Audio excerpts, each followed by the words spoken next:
रायगड, महाराष्ट्रासह देश विदेशातील ताज्या बातम्या पाहण्यासाठी मॅक्स इंडिया लाईव्ह चॅनलला सबस्क्राईब करा आणि बेल आयकॉन दाबायला विसरू नका.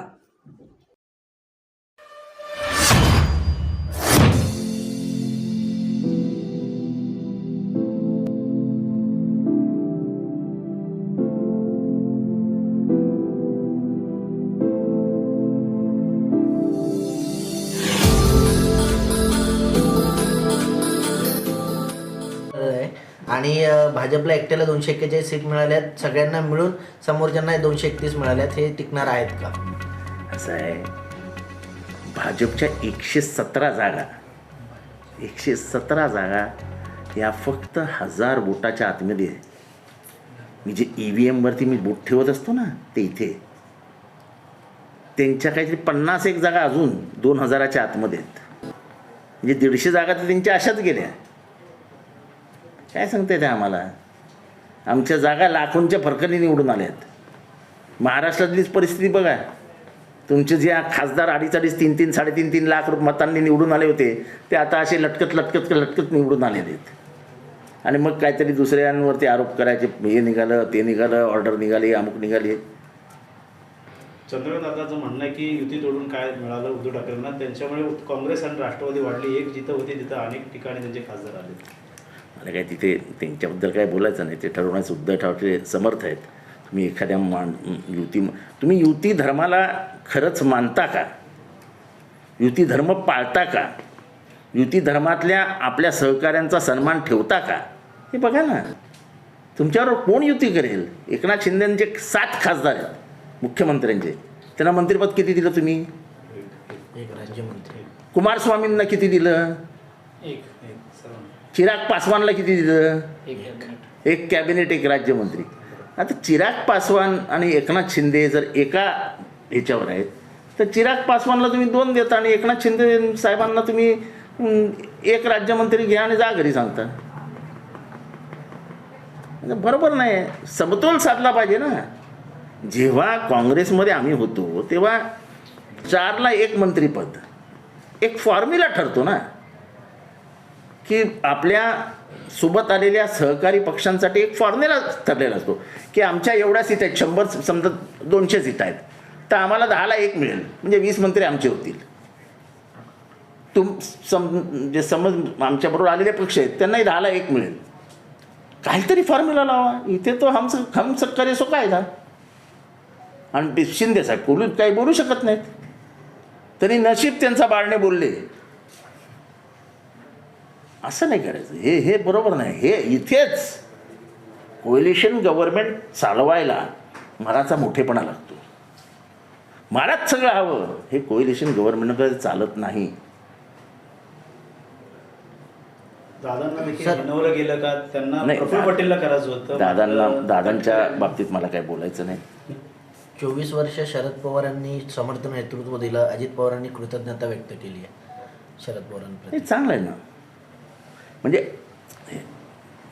त्यांच्या बोलण्यातनं ओघाओघाने त्यांनी सांगितलं की राष्ट्रवादी त्यांचीच आहे. मला हे बरं वाटलं. म्हणजे त्यांची म्हणजे शरद पवारांची. मोहन भागवत म्हणतात आहे मणिपूर हिंसेमध्ये भरपळत आहे, प्राथमिकता देऊन त्याकडे तुम्ही लक्ष दिलं पाहिजे आणि मणिपूरचा मार्ग ते प्रश्न मार्गी लावला पाहिजे. बघूया आता केंद्रात RSSचं तरी ऐकलं जातं की नाही. आम्ही तर ओरडून कंटाळलो आहोत. आता स्वतः मोहन भागवतजी बोललेत. बघूया आता काय होतं.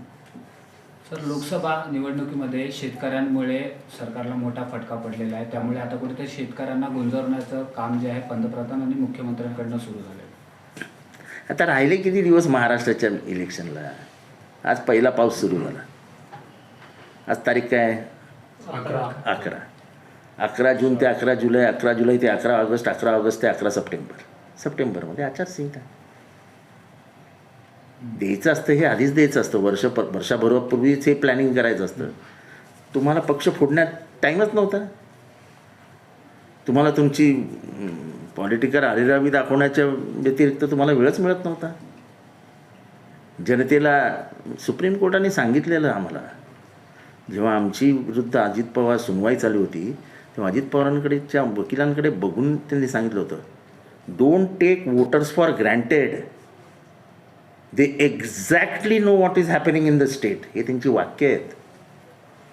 त्याच्यातलं सर्वात महत्त्वाचं वाक्य होतं की don't take voters for granted. हे सर्वोच्च न्यायालयाच्या न्यायाधीशांनी म्हटलेलं वाक्य मी इथे म्हणून दाखवतोय. त्यांनी हे पण सांगितलं की चिन्ह हिरावणं, पक्ष फोडणं ह्याच्याने पाकिस्तानमध्ये काय झालं ते असं म्हणाल, पाकिस्तानचं नाव नाही घेतलं, की a country next to our boundary is facing problems because of snatching of a symbol and derecognizing it.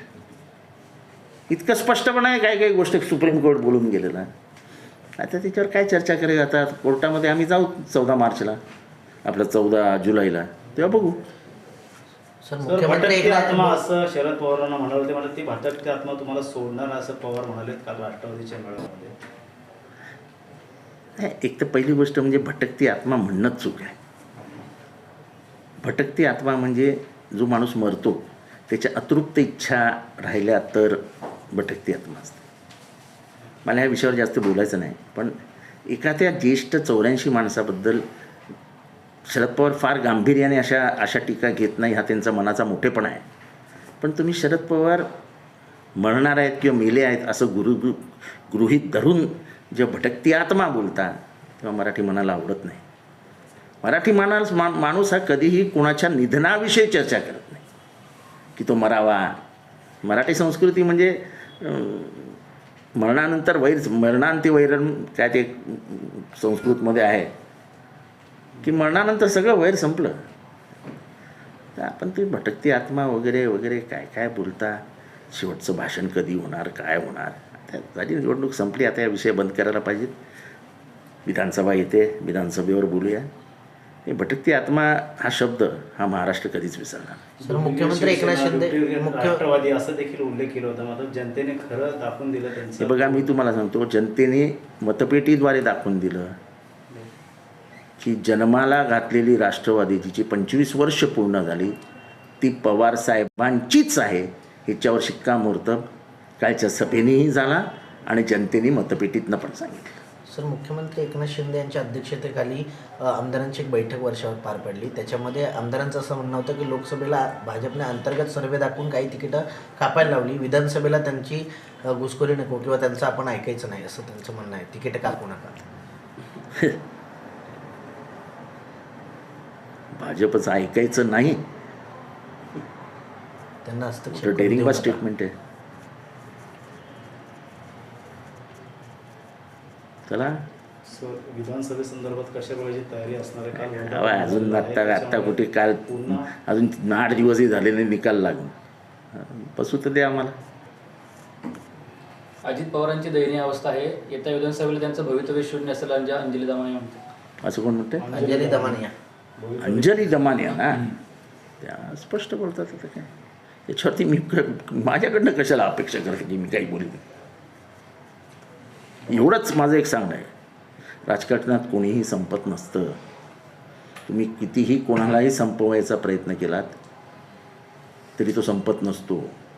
Sharad पवारांना संपवायचे सगळ्या बाजूनी प्रयत्न झाले. शरद पवार आज महाराष्ट्राचे